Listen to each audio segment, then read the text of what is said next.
Okay. Hey, guys in the back, let me get Dale a bottle. Thanks, Nate. A bottle of water. Awesome. Okay, there we go. I put this in my pocket just in case the volume was on when the singing was happening. I didn't want to disturb anybody.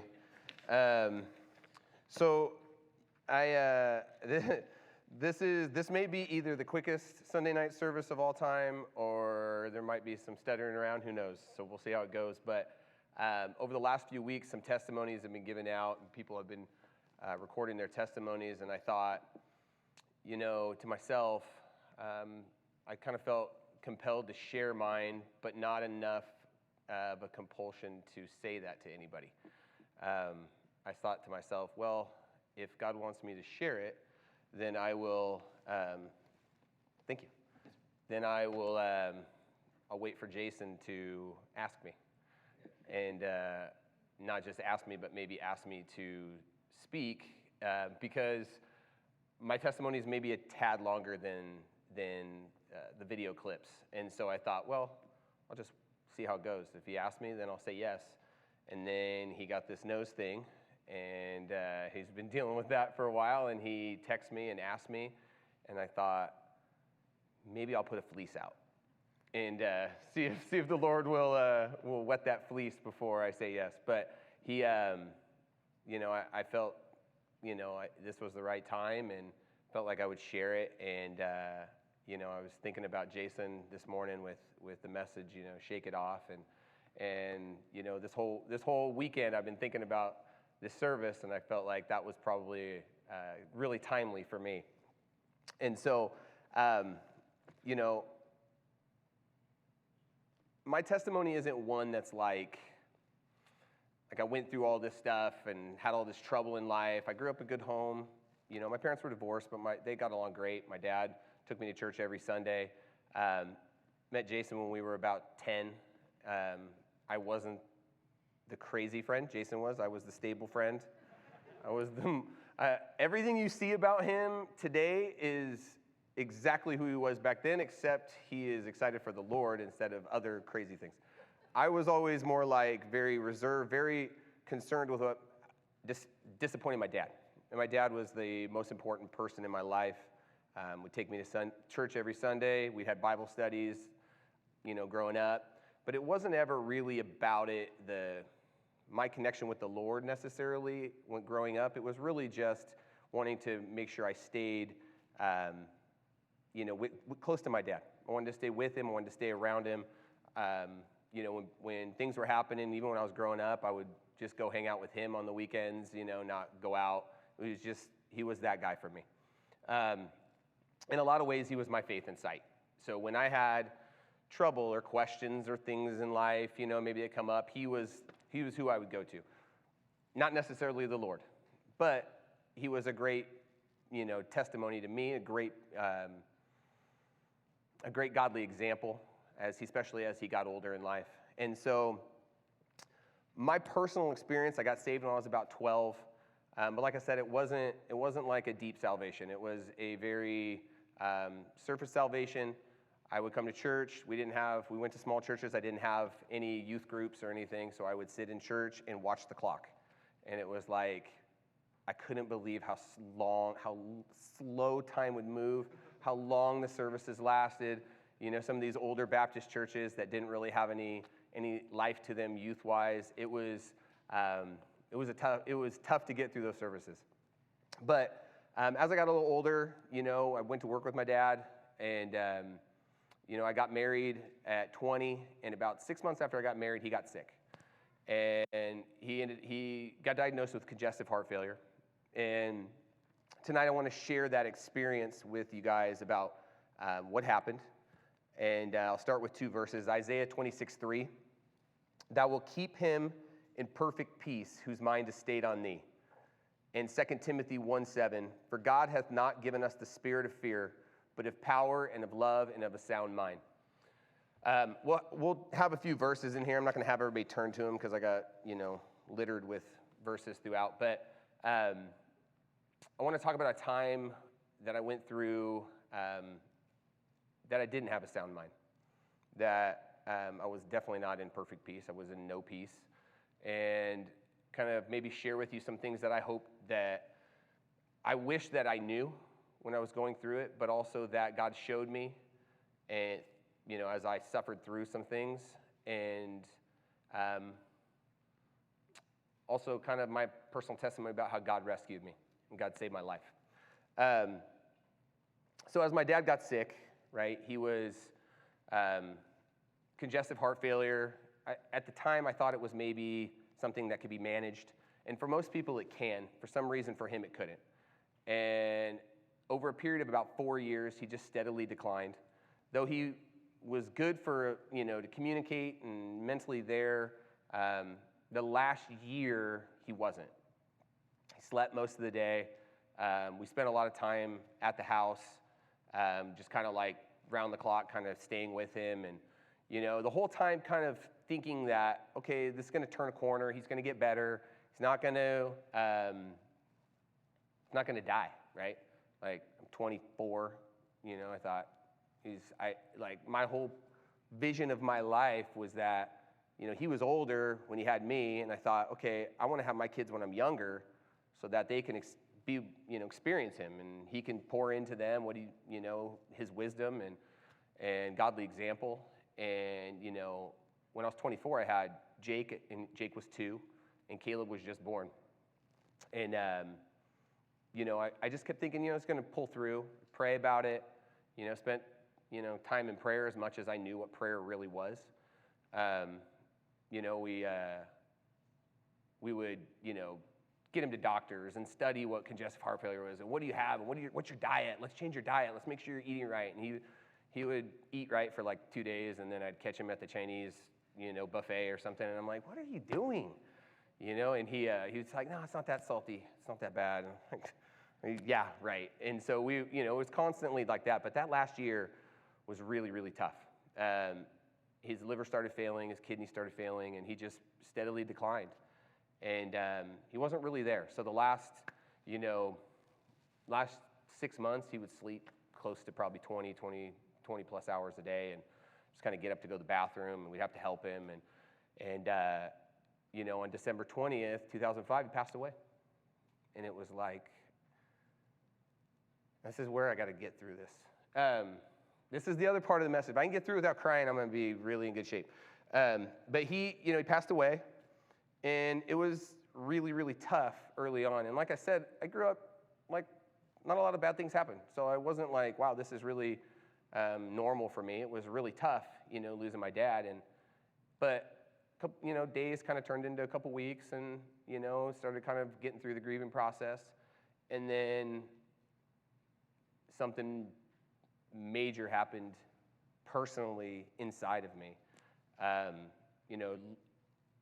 couple days before my birthday in January, about a month later, Brandon and I were just kind of talking Bible stuff, and she had mentioned, that she was struggling with a verse and kind of feeling like, about how I don't want to get too close to the Lord because maybe things will be harder in our life. And, she was just kind of like dealing with kind of like the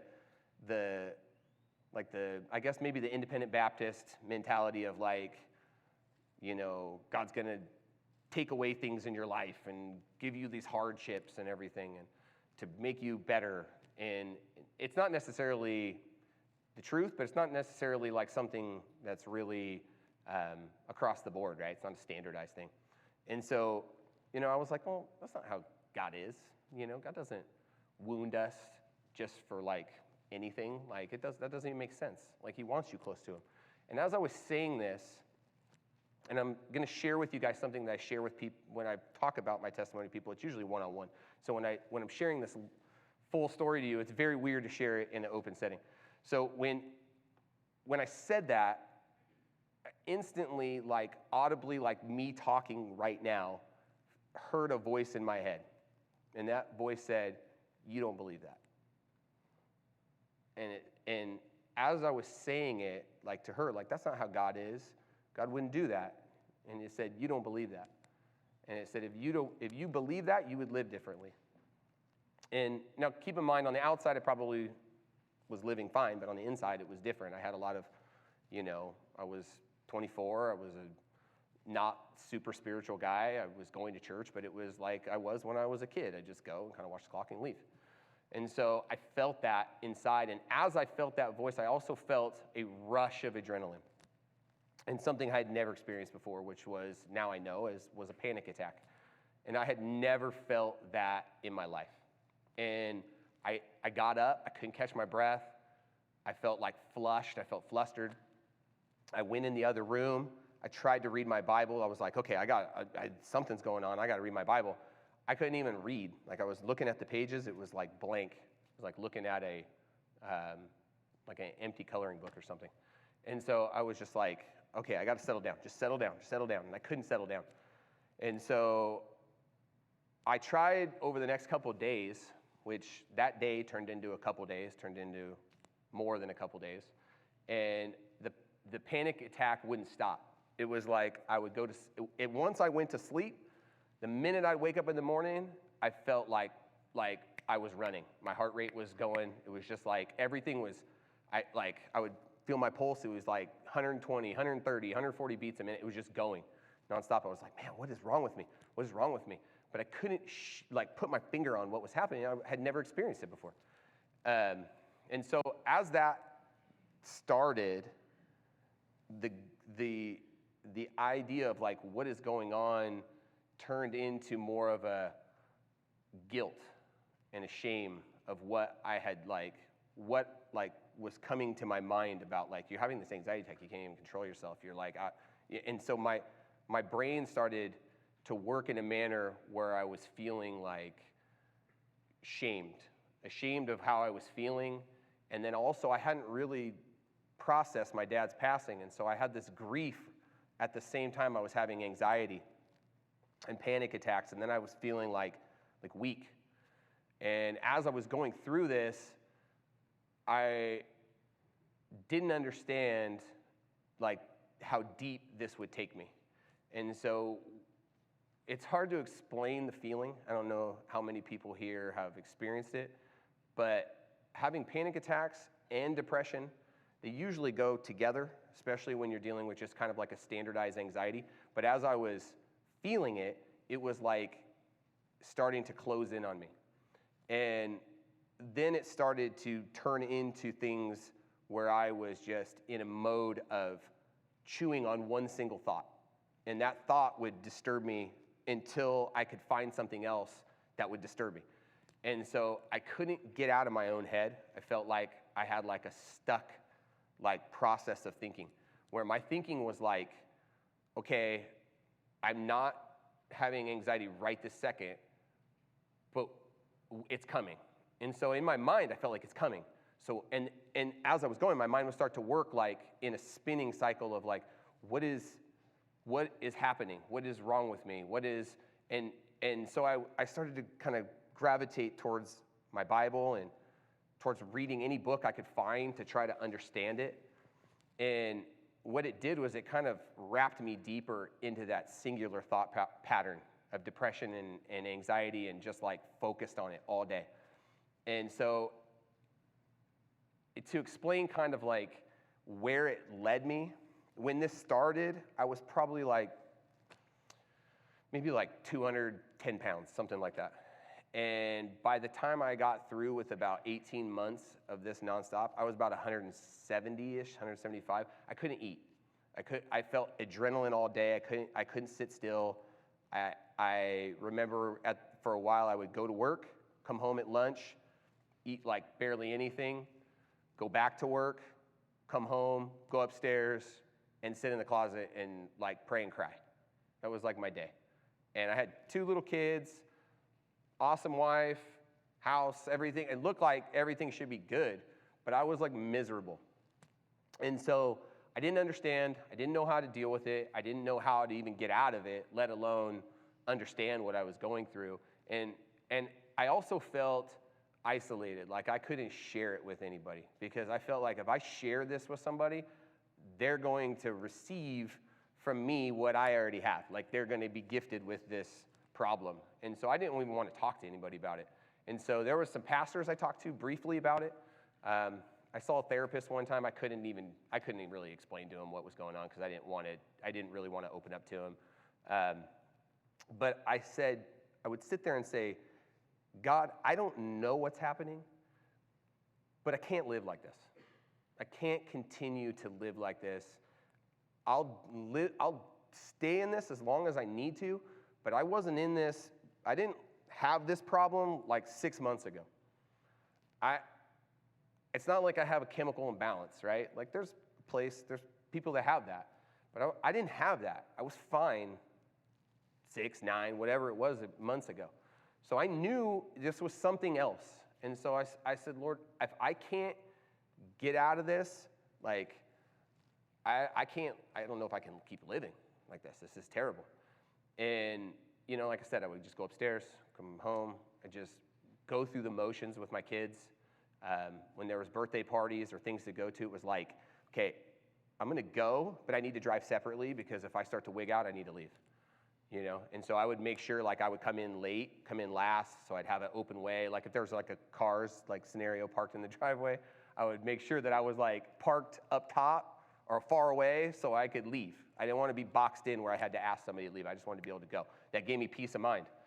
So during this time, I remember I would sit there and just pour into my Bible. I mean, I never prayed like I prayed during that time.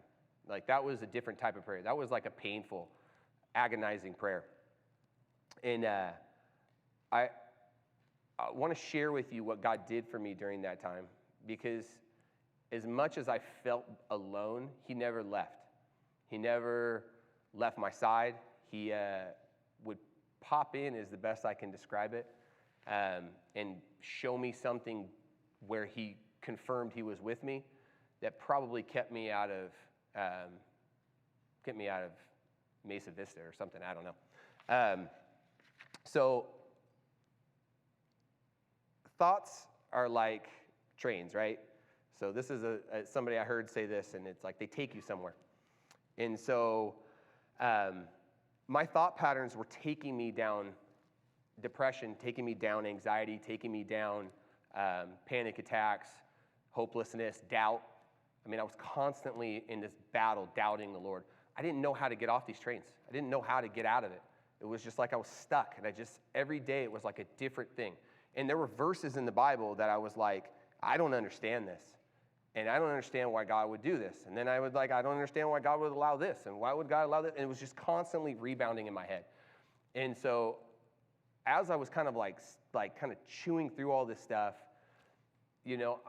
I would just agonize daily. And so as I was coming up through, there was a couple things that God did. And one of them, so I was upstairs one night and just by myself. Everybody, Caleb and Tom and Jake were downstairs, and Brandon was downstairs, and I was reading through Psalms, and I came across Psalm 34:4. I sought the Lord, and he heard me and delivered me from all my fears. And I prayed over that verse. I said, God, you gave this to David, right? I can't live like this. I need you to give this to me. Like, I'm seeking you, right? I'm seeking you out. I don't want this fear in my heart. I don't want this constant, agony in my life. Like, you and only you can deliver me. I can't deliver myself. I don't even know what I'm doing. And so I went downstairs, and I remember I was sitting on the couch, and Brandy can attest to this. I used to read 5 or 6 books at a time because my brain was so scattered. It was like I couldn't concentrate on one thing. And so I was sitting there on the couch, and I just kind of opened up the drawer of the end table, and my dad's memorial bulletin was in there. And these are things God did for me.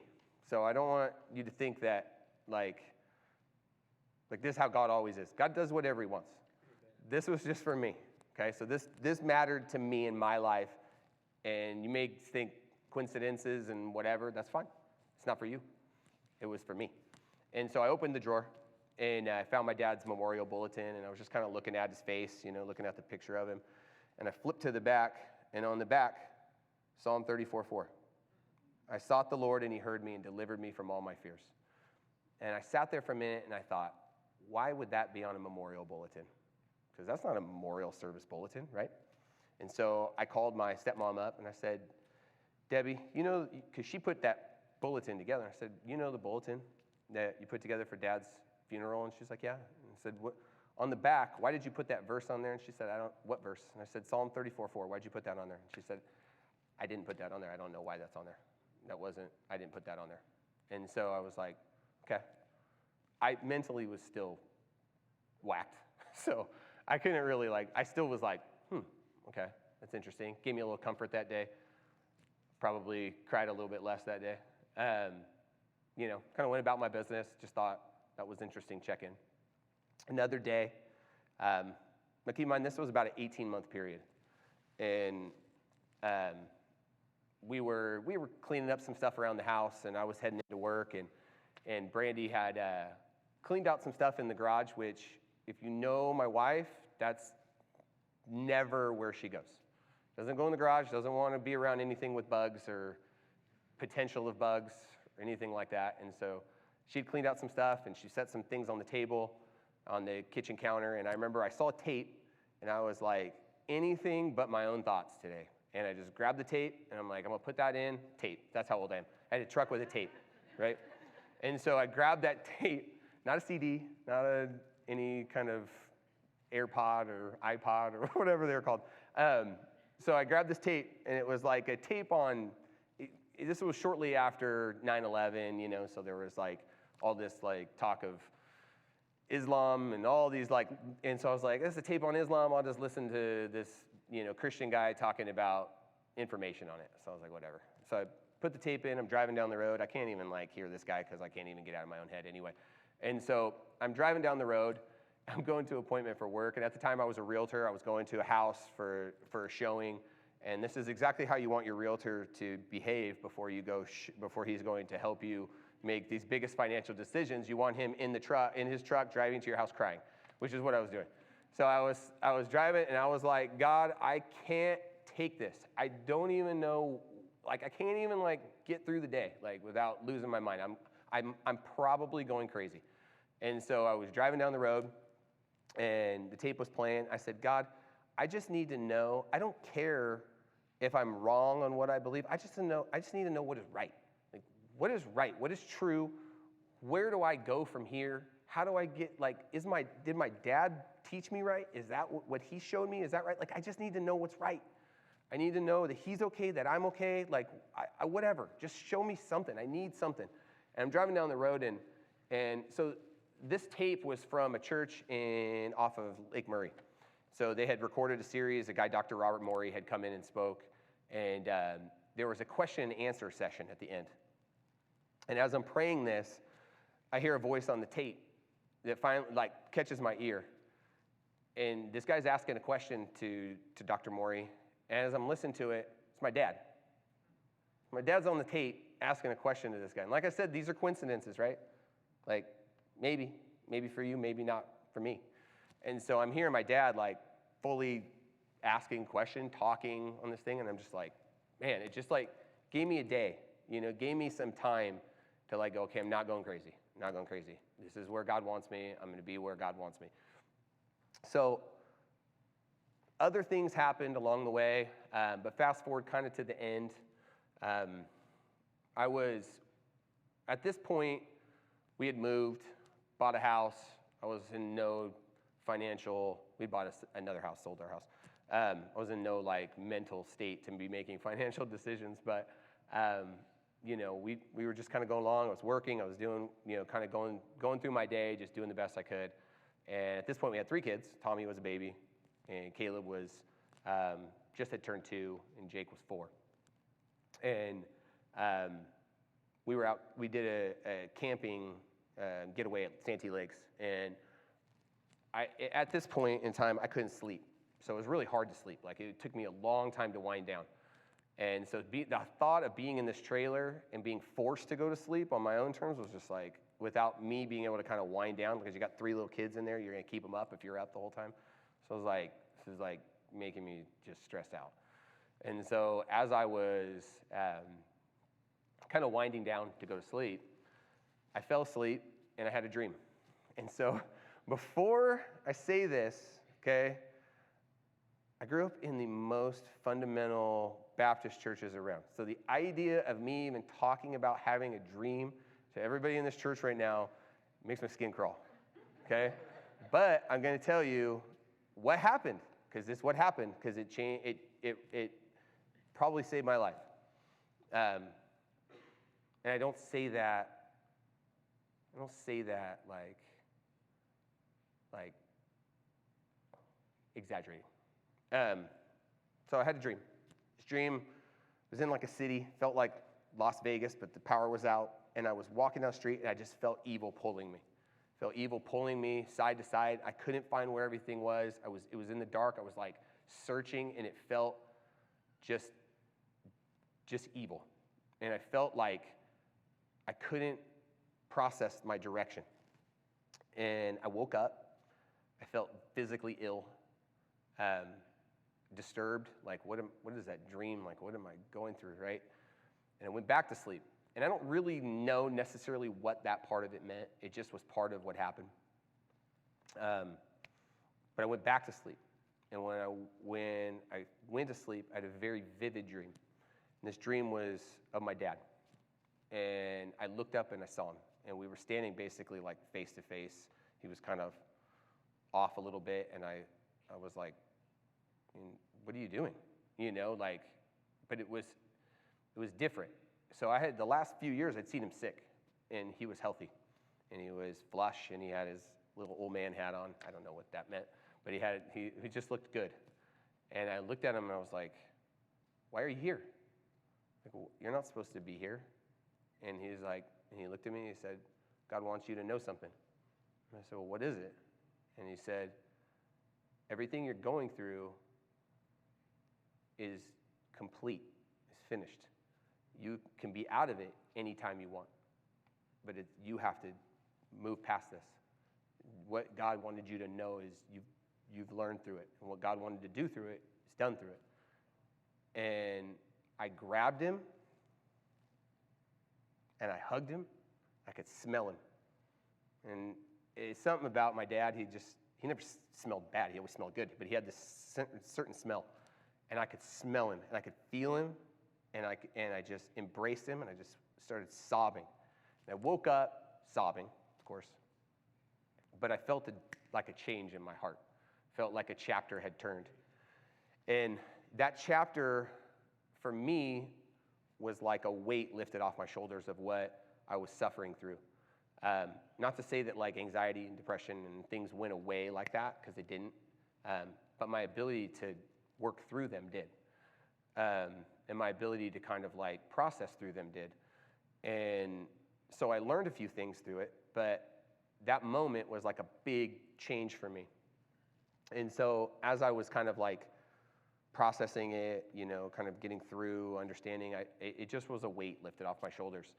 And so, fast forward, obviously, we'll fast forward a few things because I don't think you want to hear the next 15 years of my life. But I wish I would have known some things as I was going through it. And hopefully some of the things I share with you guys, with some things I learned as I got out of it, can help you if you're going through some things. But these thought patterns and these thought trains felt like lined me up to go through this process, that God needed to kind of shake some things out of my life and shake some things out of my head. And by doing so, gave me kind of a different testimony, different kind of thing that I can communicate and connect with people on. I never connected with anybody that had depression. I didn't understand it. My dad used to say, why are people depressed? I don't get it. I was 16. I'd say, I don't know either. I'm not depressed either. I'm 16. But he didn't understand it. He was just a happy guy. I never experienced what I experienced with that. So I used to, when I would pray, when I was going through this, I used to pray, God, if you rescue me from this, I will not be ashamed to tell anybody what you did for me. And so I've had people come in, and I've explained to them like what I went through, and we've talked when they were going through depression. I had a chance to kind of minister to my brother-in-law, to other people in my life, that were kind of going through things, to kind of explain to them and encourage them. But God was with me through it. He gave me my life back, taught me a bunch about, some fancy words like rumination and things, So I have a few points I want to add to this to maybe help you get through it. I'm not like I don't have a fancy acronym that you can remember, that like spells it out all smooth and stuff, That would be something that Pastor Jason would do. But I just have a few things. So I have 7 points. They're pretty brief. They're going to kind of explain to you what I learned through this. Maybe it'll help you, helps me. So as far as like, these things help me get through negative thinking, ruminating thinking, compulsive thinking, depressive, anxious, name it, right? You may have something else. You might have something else you deal with. Maybe you're angry. Maybe you're bitter. Maybe you're jealous. Maybe, I don't know. Maybe it's carnal. It could be fleshly. It could be anything. It's whatever is processing through your head, right? We can focus on things and turn them into thoughts that just continually cycle through. And as a man, there's a lot of things that I probably think of that other people in here don't think of. But, if you process these thoughts and you just chew on them all day, regardless of what they are, these little decisions that you make today are who you become tomorrow. And so if you let those thoughts kind of ruminate in there and stay in there, and it becomes kind of starts to become you. And ruminating comes from the word that cows, when they chew the cud, that's basically the same terminology. So if you think about cow chewing and chewing and chewing and chewing, it's the same thing in your brain. So number one, the way I kind of try to get rid of these things and how I deal with it when I'm dealing with maybe like an anxious thought, or maybe I'm having a day of kind of just melancholy and I'm kind of like stuck on something. Try to recognize it. So my first one is recognize. Catch them. Recognize and catch the thoughts. And so I use the verse 2 Corinthians 10:5, casting down imaginations and every high thing that exalts itself against the knowledge of God, and bringing into captivity every thought to the obedience of Christ. So that verse to me always kind of in my mind plays out like in Ghostbusters, and they like fire what's that thing called? The little trap, right? Underneath the ghost, and then they shoot it. What do they shoot it with? Anybody? Nobody's worldly, I guess, like me. It's all right. It was a test. But so they shoot them with the guns, they shoot the ghost, and then they open up the trap on Ghostbusters, and then the ghost goes into the trap, and they shut the trap, right? To me, that's visually what I see when I think of when I have a thought that I don't want. And so if I have a thought in there I don't want, I want to catch that thing before it sticks. I want to catch it, I want to bring it into captivity to Christ, and I want to bring it into obedience to Christ. And not only that, I want to replace it. I don't want to leave it there. I want to replace it. And how do I replace it? I have to have something to replace it with. And if I don't have scripture memorized, I don't have positive things memorized, I don't have good things memorized, it's not as easy to replace. It's really hard to say don't think about something, right? Don't think about pink elephants, and then that's all you can think about, right? But that's the same thing, right? If I just go don't think about it, then I'm going to think about it. So I have to instead change it. I have to catch it, I have to capture it, I have to bring it into obedience, and then I have to put something different in there. And so memorizing scripture is a good way to go to war with that thought. So that's my first point. Second is to pray, right? Simple, right? Pretty simple idea there. But Philippians 4:6, be careful for nothing, but in everything by prayer and supplication with thanksgiving, let your requests be made known unto God. So when you're slipping into some of those negative thoughts and you catch it, got to pray. Got to pray, got to put it in perspective. We don't pray because God needs us to pray. We pray because we need God. We need to pray.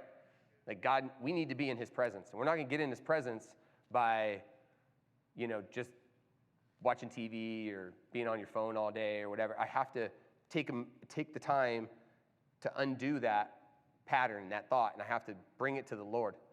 If I'm not praying, I'm going to be going down those paths. going to be hopping on those trains, heading down to, anxiety town. I don't want to go there. The next thought, number 3, is redirect your thinking. Proverbs 4:23 through 25. Keep thy heart with all diligence, for out of it are the issues of life. Put away from thee a froward mouth and perverse lips, put far from thee. Let thine eyes look right on, and let thy eyelids look straight before thee. So sometimes it's hard to not think about something, like I said. Sometimes when you're struggling with a thought, it kind of sticks in there. The best thing you can do is focus on something else. Find something else to focus on. Find something else that you can do that can garner your attention. And this attention can't be like something that you can do aimlessly or mindlessly. If you can do something that you focus your attention on, where it's right on, you'll find that you won't think about anything but that task. So sometimes for me, it's like doing a puzzle or a game. Sometimes I'll do like word puzzles and stuff. It kind of helps me redirect my thinking. Sometimes I'll do, something a little bit mindless, like folding clothes or doing something, because it helps me to kind of mentally get myself doing something different versus like this focus on this one issue that I can't let go of. So instead I move my mind over to something else. Sometimes it's coaching for me. It's easy for me to focus on baseball or something when I'm out there, and I'll go 3 hours and I haven't even thought about anything negative or something that was bothering me earlier in the day. But if we keep our eyes straight forward, we won't keep focusing on those other issues. Number 4, sing songs of worship, hymns, and Bible reading through Psalms. Doesn't really matter what you sound like when you sing if you sing by yourself, right? It matters when you sing in here, at least maybe to you. But for me, I like to sing by myself, so it's more private time for me. But literally, the word Psalms means sacred psalm, song, or poem. So it's something that the whole book of Psalms is focused on songs and poems and things David and other writers wrote to praise God. They're praises. And so when we're struggling, we're down, we're feeling depressed, we're feeling anxious, we're feeling whatever, those songs are meant to put things in perspective. The book of Psalms, the entire thing is put into perspective so you can see God's majesty, God's power. Psalm 104, 33 through 34. I will sing unto the Lord as long as I live. I will sing praise to my God while I have my being. My meditation of him shall be sweet, and I will be glad in the Lord. So as we're like singing out and we're praising, it doesn't have to necessarily be a worship song, though it can be. But sometimes just reading the Psalms out loud and helping to sing them out so that your soul and your heart follows suit, right? You may not feel it or believe it in the moment, but the more you express it, you will, right? Your heart will sing and cry out as you continually preach these truths to yourself. So get alone. Music's like medicine, right? You can get alone with God and sing, and you can sound like the best singer in the world when it's just you. That's right. Me and Jason both know that. So another one is get outside, exercise, be out and just kind of doing something. This one's a little different because it's not like everybody's on the same way, path as far as exercise. Sometimes you can only do so much. It doesn't really matter as long as you're active, right? Your activity just might be being outside. You might walk around the house, walk around the neighborhood, whatever it is. But getting outside and considering God's work and what God has done and taking that moment to kind of just be out in the creation is a huge thing. Psalm 8, 3 through 4, when I consider thy heavens, the work of thy fingers, thy moon, and the stars which thou hast ordained, what is man that you are mindful of him, and the son of man that thou visit him? So it's like you get a proper perspective. Like when you're exercising, you're getting your blood flowing, you're getting everything, and you're out, and you're seeing what God made. For me, that helps me. Helps me understand my small problems, my small questions, my small issues. They're nothing, right? They might be meaningful to me in that day, and they're meaningful to God. Don't get me wrong. Like everything that you go through and everything that you think is meaningful to God. Not any part of your existence is wasted. But when I understand in light of eternity, in light of who God is, in light of what he's done for me, and what that I'm saved, that I have forgiveness of all of my sins, past, present, and future, helps put in perspective the anxiety, depression, all that stuff is like so small. It's so minor. And that's not what he wants for me. He has a higher purpose for me. He wants joy. He wants abundant life. He doesn't want me to be bitter and angry at somebody that doesn't even know. He doesn't want me to hold a grudge against somebody that doesn't even have any thought about that in my life, He doesn't want me having carnal thoughts in my head or something.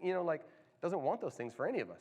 So why would we focus that attention on that instead of focusing on what God made?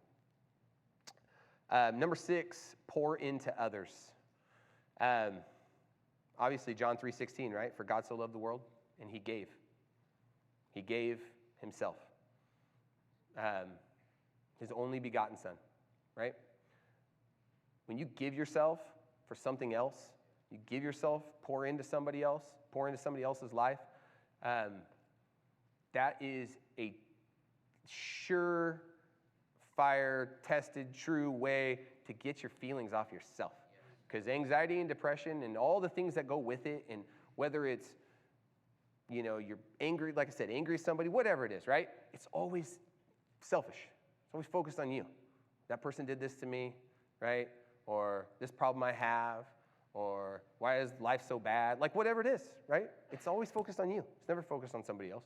You might put it on somebody else and say, well, that's such a bad thing they did, but really you're thinking about you. But if you start pouring into somebody else, you're thinking about them, and that changes your heart. And so when I found this truth, as I was in the middle of depression and stuff, and before, I had been rescued from it, I was at Lighthouse, and they had a bus ministry, and I said, I'm going to go volunteer and help on the bus. I don't know what else to do. I'm like, I certainly don't want to sit here and think on my own thoughts, so I'm going to go volunteer. So I went, volunteered on church bus. It was super, super hard because I had to be on the bus. I couldn't park my truck somewhere and be like, hey, just drop me off here. I'm having a panic attack. I need to get out of here. I had to literally be on that bus till I got dropped off. What I noticed was, as I was on that bus with those kids, was I started focusing on them. And so just being around them and what they were going through and what they needed and where I was seemed very meaningless. My issues.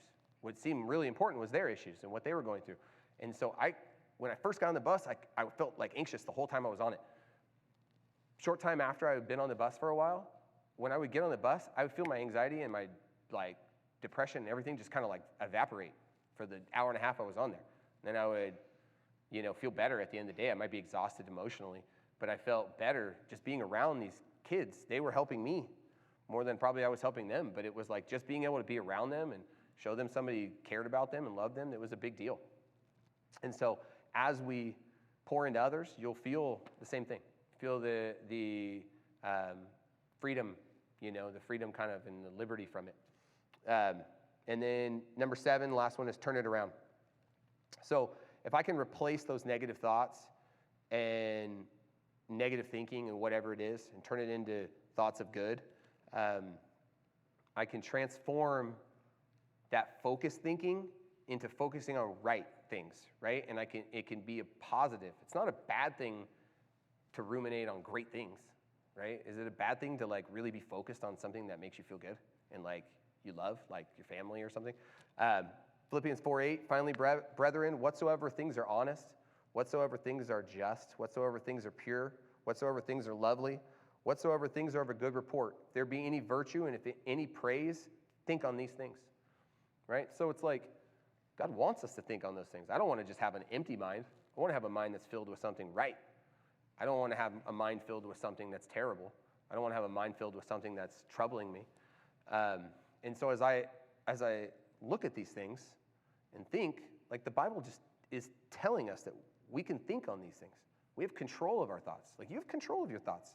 And that was something that I didn't understand. I thought these thoughts were me. That's really what it was. I thought, this is me. This is who I am. I'm crazy now, I guess. But they weren't.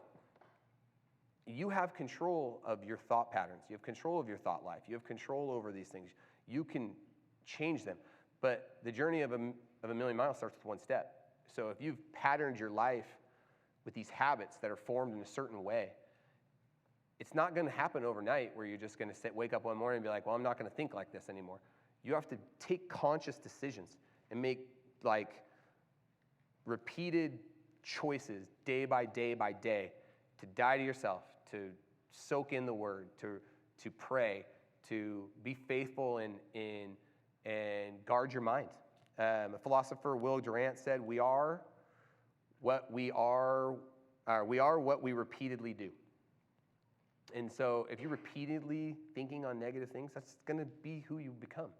I don't want the atmosphere around my life to be one of stress and anxiety and bitterness and sarcasm and all the things, though I do enjoy sarcastic jokes. I'm trying to work on not doing it as much, but I don't want that as what is around me, right? The way you act, the way you think, the way you talk, it creates this atmosphere around you. Do you want it to repel people, or do you want it to attract, right? Do you want your family to want to be around you, or you want them to flee when they turn 18 or 19? Your kids get the heck out of there. I don't. I want my kids around. I want my family around. I want them to be there.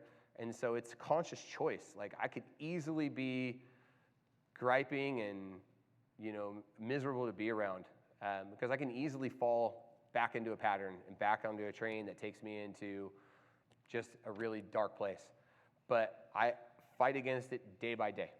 And hopefully we can all kind of do the same. But fight your fears and negativity. Don't feed it. Feed your faith. Feed what's right. Feed that good thinking. And you'll blossom. You'll see the blossoming from it in your life. You'll see the truth come from it. You'll see the hope that comes from it. You'll see the fruit of it, right? Out of a good tree bears good fruit, right? And so if the tree of your life is bearing a lot of bad things, I'm not talking about things you can't control, but things you can, probably need to look inward and see what's going on. But hopefully that helps. That's it. That's what I got.